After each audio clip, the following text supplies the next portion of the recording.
같은 부모 밑에서 태어난 두 형제였지만 성품은 하늘과 땅 차이였습니다. 큰아들 김응수는 재물에 눈이 멀어 어머니마저 내쫓았고, 작은아들 김덕수는 가난 속에서도 어머니를 극진히 봉양했습니다. 하지만 극심한 가뭄이 찾아왔을 때 두 형제의 운명은 완전히 뒤바뀌기 시작했습니다. 과연 하늘은 누구의 손을 들어주었을까요? 지금부터 그 이야기를 들려드리겠습니다. 구독과 좋아요로 응원해 주시면 감사하겠습니다. 옛날 옛적 한양 근교의 한 마을에 김진사댁이 있었습니다. 어머님과 두 아들이 함께 살았지요. 장남 김응수는 어려서부터 재물에 대한 욕심이 많아 일찍이 장사를 시작하여 큰 재물을 모았습니다. 그의 집은 마을에서 가장 으리으리했습니다. 반면 차남 덕수는 성품이 순박하고 어머님께 지극한 효심을 다하였습니다. 아버지는 두 아들의 너무나 다른 성정을 늘 마음 깊이 걱정하셨습니다. 응수의 재물 욕심과 덕수의 지나친 순박함이 훗날 어떤 결과를 가져올지 알 수 없어 밤잠을 설치기도 하셨습니다. 세월이 유수와 같이 흘러 아버지는 노쇠하여 병상에 눕게 되셨습니다. 기력이 쇠한 목소리로 아내에게 말씀하셨습니다. 여보, 이제 내가 갈 때가 된 듯하오. 두 아들을 불러주시오. 꼭 전해줄 이야기가 있소. 부인은 눈물을 머금고 두 아들을 불렀습니다. 곧이어 장남 응수와 차남 덕수가 아버지의 병상 곁으로 다가왔습니다. 등잔불이 희미하게 흔들리는 방 안, 아버지는 힘겹게 눈을 뜨시며 두 아들을 번갈아 바라보셨습니다. 아버지는 고통스러운 기침을 몇 차례 하시고는 겨우 입을 여셨습니다. 응수야, 덕수야, 내 너희에게 마지막으로 할 이야기가 있다다. 갈라진 아버지의 목소리에는 결코 가볍지 않은 깊은 무게가 실려 있었습니다. 두 아들은 아버지의 말씀에 귀 기울이며 고개를 숙였습니다. 밤이 깊어지자 김진사는 끝내 눈을 감았습니다. 온 마을에는 비통한 울음소리가 메아리 쳤습니다. 사람들은 저마다 상심하여 눈물을 훔쳤습니다. 3일 밤낮으로 엄숙하게 초상이 치러졌습니다. 검은 상복을 입은 조문객들의 발길이 끊이지 않았습니다. 마을 어귀에는 깊은 슬픔이 가득 서려 있었습니다. 장례를 모두 마친 뒤 마을의 덕망 높은 어른들이 김진사의 사랑채에 모였습니다. 묵직한 침묵 속에 촛불만이 희미하게 흔들렸습니다. 모두의 시선은 유언장을 든 최 어르신께 조용히 향했습니다. 최 어르신이 헛기침하며 말했습니다. 첫째 아들 김응수에게는 이 집과 모든 논밭을 물려주노라. 응수는 순간 놀란 듯 했지만 이내 입가에 득이양양한 미소를 지었습니다. 어르신의 목소리가 이어졌습니다. 둘째 아들 덕수에게는 오직 어미를 부탁하노라. 그 말에 덕수는 그 자리에 털썩 주저앉았습니다. 가슴속 깊은 서러움과 슬픔이 그를 덮쳤습니다. 어머님은 아무 말 없이 그저 소리 없는 눈물만 하염없이 흘릴 뿐이었습니다. 차가운 공기가 그들을 감싸 안았습니다. 아버지의 유언이 있은 직후 김응수는 지체 없이 움직였습니다. 그의 눈빛에는 더 이상 망설임이나 연민이 없었습니다. 그는 유언에 명시된 대로 이 댁의 모든 것을 자신의 것으로 만들었습니다. 웅장한 기와집과 넓은 텃밭, 그리고 곳간에 가득 쌓인 곡식까지 이제 모든 것이 그의 손안에 들어왔습니다. 그는 마침내 이 집의 진정한 주인이 되었습니다. 김응수는 마치 오랜 수건을 이룬 듯 만족스러운 표정을 지었습니다.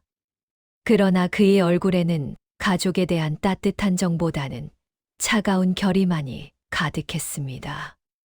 그는 이제 이 모든 재산을 오롯이 혼자 누릴 수 있다는 생각에 잠겼습니다. 어머님과 동생 덕수는 더 이상 그에게 중요한 존재가 아니었습니다. 그의 마음속에는 탐욕만이 뿌리 깊게 박혀 있었습니다. 김응수는 어머님과 덕수에게 냉정한 태도로 일관했습니다. 그의 목소리에는 어떠한 주저함도 찾아볼 수 없었습니다. 어머님, 이제 덕수와 함께 다른 거처를 알아보시는 것이 좋겠습니다.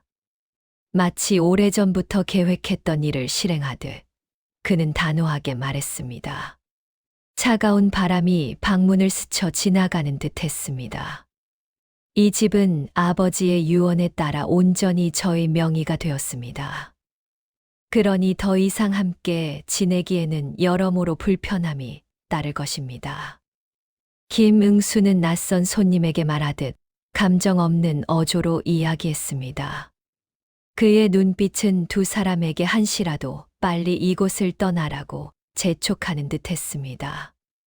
어머님과 덕수는 그저 말없이 그의 말을 들었습니다. 덕수는 형의 냉혹한 말에 심장이 찢어지는 듯한 고통을 느꼈습니다. 같은 배에서 태어난 형제가 어쩌면 이리도 모질게 변할 수 있는지 믿기 어려웠습니다. 그의 눈가에는 뜨거운 눈물이 맺혔지만 어머님 앞에서 차마 흘릴 수는 없었습니다. 덕수는 애써 슬픔을 감추려 입술을 깨물었습니다. 덕수는 깊은 한숨을 내쉬며 고개를 떨고 왔습니다. 이제 형에게 어떠한 기대도 할 수 없음을 깨달은 순간이었습니다. 그는 비록 마음은 만신창이가 되었지만 어머님을 모시고 이 집을 떠나기로 굳게 결심했습니다. 어디든 어머님과 함께라면 괜찮을 것이라고 스스로를 다독였습니다. 어머님, 이제 저와 함께 새 거처를 찾아 떠나시지요. 덕수는 애써 침착한 목소리로 어머님께 말씀드렸습니다. 어머님은 아들의 굳은 결심을 보며 아무 말 없이 고개를 끄덕이셨습니다. 덕수는 서둘러 마을 어귀의 작고 허름한 초가집을 알아보는 일부터 시작했습니다. 그에게는 어머님을 모실 아늑한 공간이 급했습니다. 며칠 후 덕수는 마을의 외딴 곳에 자리한 낡은 초가집 한 채를 겨우 얻을 수 있었습니다. 그는 어머님을 안전하게 모시기 위해 서둘러 짐을 꾸리기 시작했습니다. 낡은 살림들을 하나하나 정성껏 챙기는 그의 손길은 분주했습니다. 그러나 마음속에는 형에 대한 원망과 어머님에 대한 미안함이 교차했습니다. 어머님은 마루에 앉아 두 아들의 모습을 슬픈 눈으로 지켜보셨습니다. 핏줄로 이어진 형제가 이토록 서로를 외면하게 되리라고는 상상조차 하지 못했습니다. 어머님의 마른 볼에는 한 줄기 뜨거운 눈물이 소리 없이 흘러내렸습니다. 덕수는 그런 어머님을 보며 더욱 마음 아파하며 발걸음을 재촉했습니다. 초라하지만 어머님과 함께할 수 있는 새 삶이 덕수에게 시작되었습니다. 그는 낡은 초가집의 문을 열고 들어서며 깊은 숨을 내쉬었습니다. 가진 것은 보잘것없었지만 어머님의 따뜻한 손을 잡고 새로운 희망을 품었습니다. 이제 그에게는 물질적인 풍요보다 어머님과의 평화로운 나날이 더욱 소중했습니다. 시간이 흘러 응수는 유산으로 더욱 큰 부자가 되었습니다. 그의 집은 번듯해지고 곳간은 풍요로웠습니다. 어머님을 찾아뵙는 일은 점점 뜸해졌고 어쩌다 찾아와도 형식적인 선물만 건넬 뿐이었습니다. 덕수는 가난 속에서도 어머님을 극진히 봉양했습니다. 작은 초가집은 낡았어도 언제나 웃음꽃이 피는 따뜻한 가정이었습니다. 어머님은 덕수의 곁에서 평화로운 나날을 보내셨습니다. 그러나 어머님은 밤마다 멀리 사는 큰아들을 걱정하며 남몰래 눈물을 훔치시곤 했습니다. 응수는 잘 지내는지요? 자식 걱정에 한숨이 깊었습니다. 어느 날 어머님께서 갑작스러운 병환으로 알아눕게 되셨습니다. 덕수는 의원을 불렀으나 약값이 없어 형편이 어려웠습니다. 그는 마지막 희망을 품고 응수의 집으로 향했습니다. 형님, 어머님께서 위독하십니다. 약값을 좀 도와주십시오. 응수는 차가운 눈빛으로 덕수를 훑어보더니 냉정하게 등을 돌렸습니다. 내 살림도 넉넉지 않거늘 어찌 남의 일에 신경 씁니까? 그저 내 팔자려니 하고 받아들이시게. 덕수는 망연자실한 채 어두운 밤길을 되돌아갔습니다. 그의 발걸음은 무거웠습니다. 덕수는 병든 어머님을 돌보기 위해 며칠 밤낮을 꼬박 세웠습니다. 그는 자신의 눈꺼풀이 천근만근 무거워도 잠시도 눈을 붙이지 않았습니다. 낡은 초가집 안에는 약초 다리는 냄새와 어머님의 밭은 기침 소리만이 가득했습니다. 덕수는 자신의 몫으로 돌아온 보리밥 한 덩이마저 기꺼이 어머님께 내어드렸습니다. 그는 배고픔에 속이 쓰렸지만 어머님의 밥상만은 따뜻하게 차려 올렸습니다. 어머님의 병세는 쉬이 나아지지 않았습니다.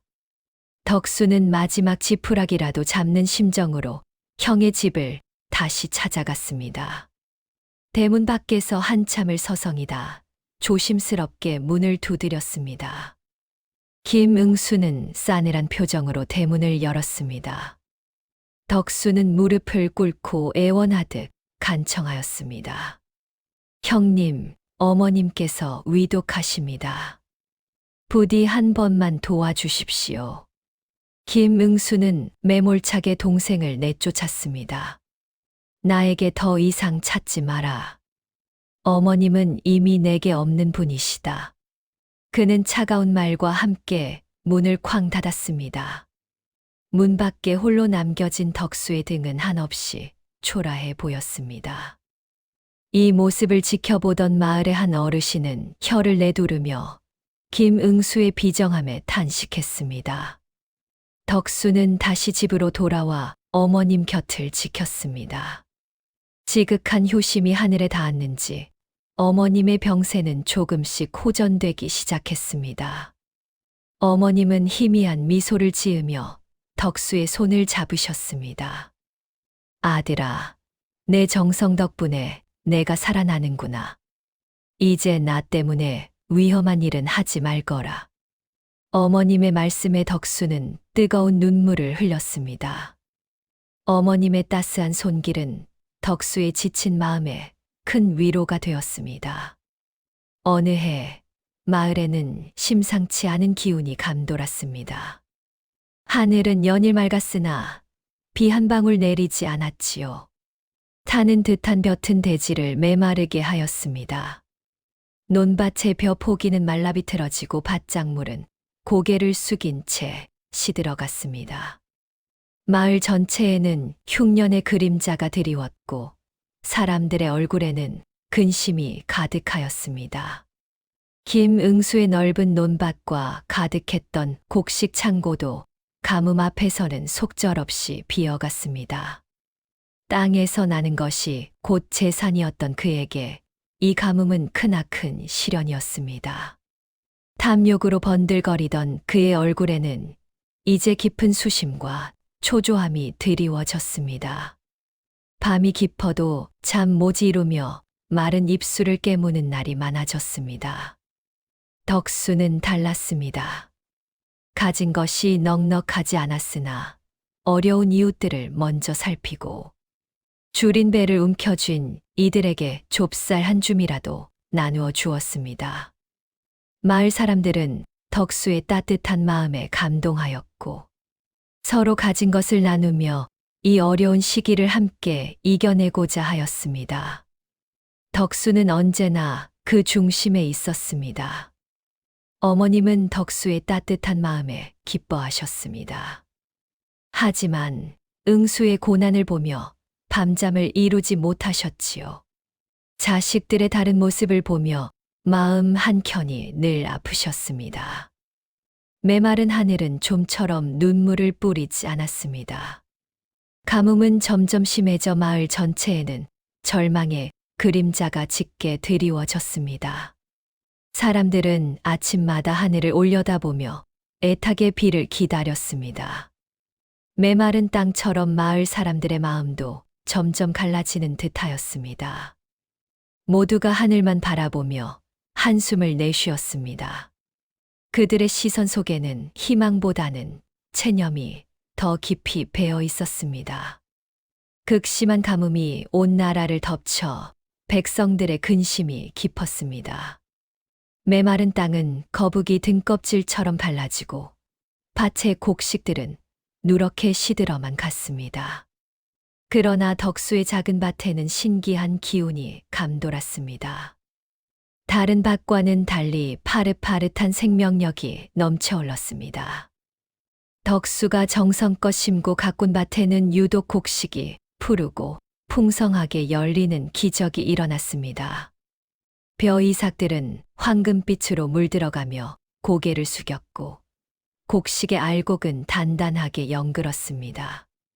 마을 사람들은 덕수의 밭을 보며 놀라움을 금치 못했습니다. 아이고, 저 밭 좀 보시오. 이런 가뭄에도 저리 푸르다니. 하늘의 조화가 아니고 무엇이겠습니까? 한 노인이 감탄하며 말했습니다. 다른 이들도 고개를 끄덕였습니다.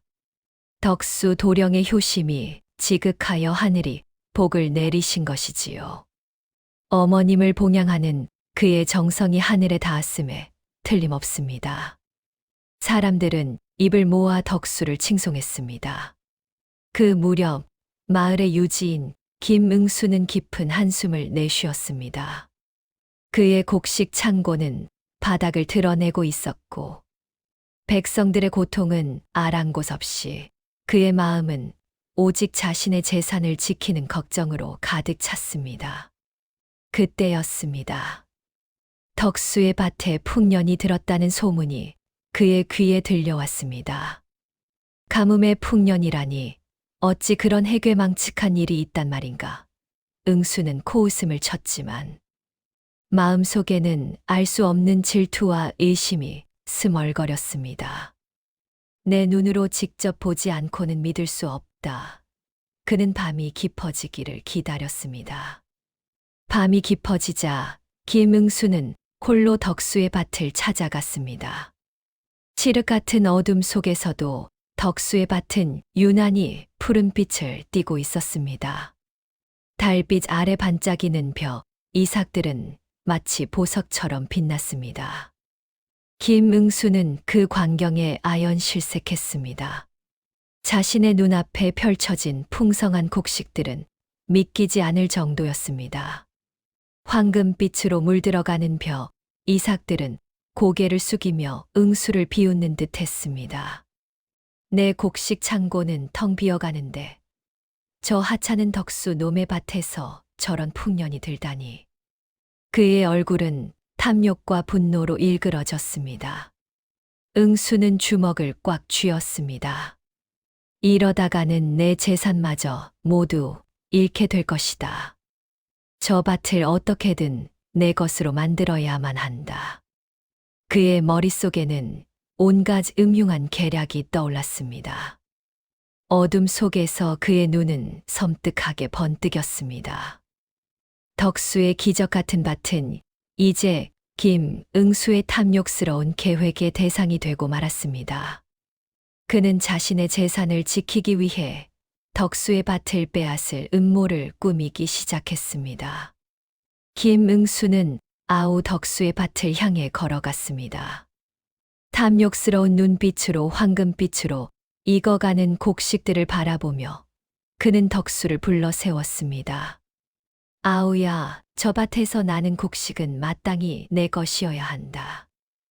응수의 목소리에는 숨기지 못할 욕심이 가득하였습니다. 이 땅은 본래 우리 조상들의 것이었으니 나에게도 그 권리가 있는 법이지요. 어찌 아우 혼자 모든 것을 차지하려 드는가. 그는 억지스러운 주장을 펼치며 덕수의 마음을 흔들려 하였습니다. 곡식들이 햇살 아래 반짝이는 모습은 응수의 마음속 탐욕을 더욱 부추겼습니다. 덕수는 응수의 탐욕스러운 요구에도 조금도 흔들리지 않았습니다. 형님, 이 곡식들은 어머님과 마을 이웃들을 위한 것입니다. 저 혼자 욕심낼 수는 없는 노릇이지요. 그의 눈빛은 굳건하였고 단호한 어조로 거절의 뜻을 밝혔습니다. 밭을 지키려는 덕수의 의지는 바위처럼 단단했습니다. 응수는 덕수의 단호함에 분노가 치밀어 올랐습니다. 밤이 깊어지자 그는 몰래 덕수의 밭에 숨어들어 곡식들을 짓밟거나 훼손하려 하였습니다. 어둠 속에서 그의 그림자가 밭을 맴돌았지만 그에게는 쉽사리 밭에 손댈 용기가 나지 않았습니다. 그러나 마을 사람들은 덕수의 밭을 유심히 지켜보고 있었습니다. 응수가 밭에 손을 대려 할 때마다 누군가의 인기척에 놀라 달아나야 했습니다. 덕수 또한 굳건한 마음으로 밭을 돌보며 응수의 위협에 굴하지 않았습니다. 그의 땀방울이 밭에 스며들었습니다. 어머님은 두 아들 사이에 깊어가는 갈등을 멀리서 지켜보셨습니다. 익어가는 벼들이 바람에 흔들리는 모습을 보며 깊은 한숨을 내쉬셨습니다. 자식들의 다툼에 어머니의 마음은 찢어지는 듯 아팠습니다. 그녀의 눈가에 근심이 어렸습니다. 번번이 실패한 응수는 더욱 악랄한 방법을 모색하기 시작했습니다. 그는 덕수의 밭을 기어이 자신의 것으로 만들겠다는 굳은 결심을 하였습니다.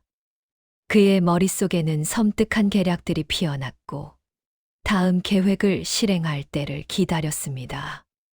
김응수는 결국 고을 사또에게 덕수가 자신의 재산을 가로채고 땅을 불법으로 점유했다고 거짓 고변하였습니다.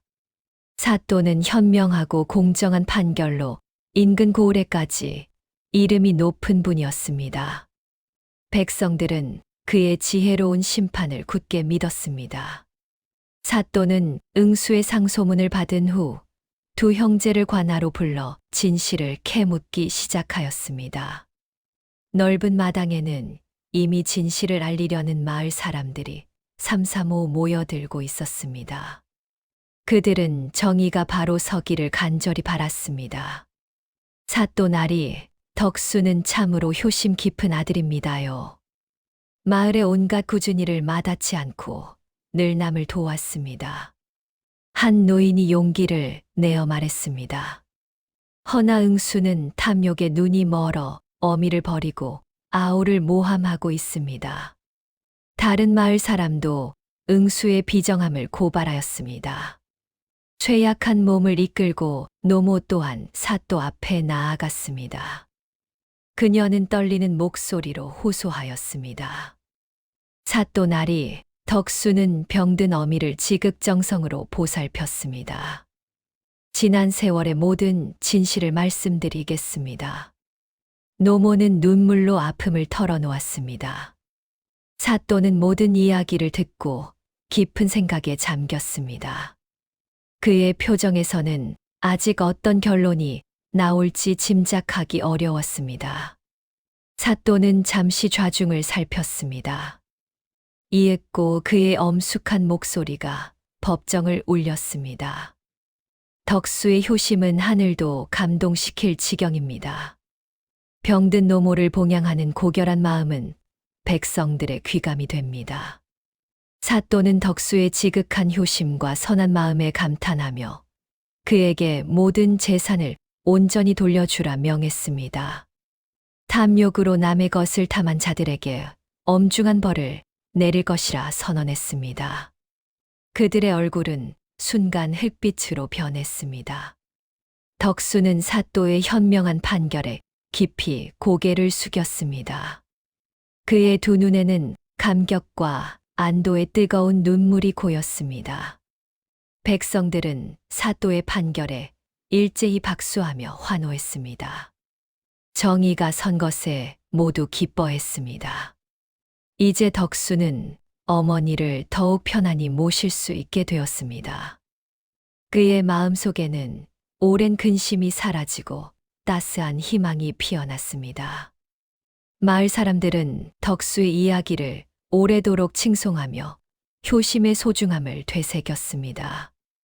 덕수의 집 앞에는 찾아오는 이들의 발길이 끊이지 않았습니다.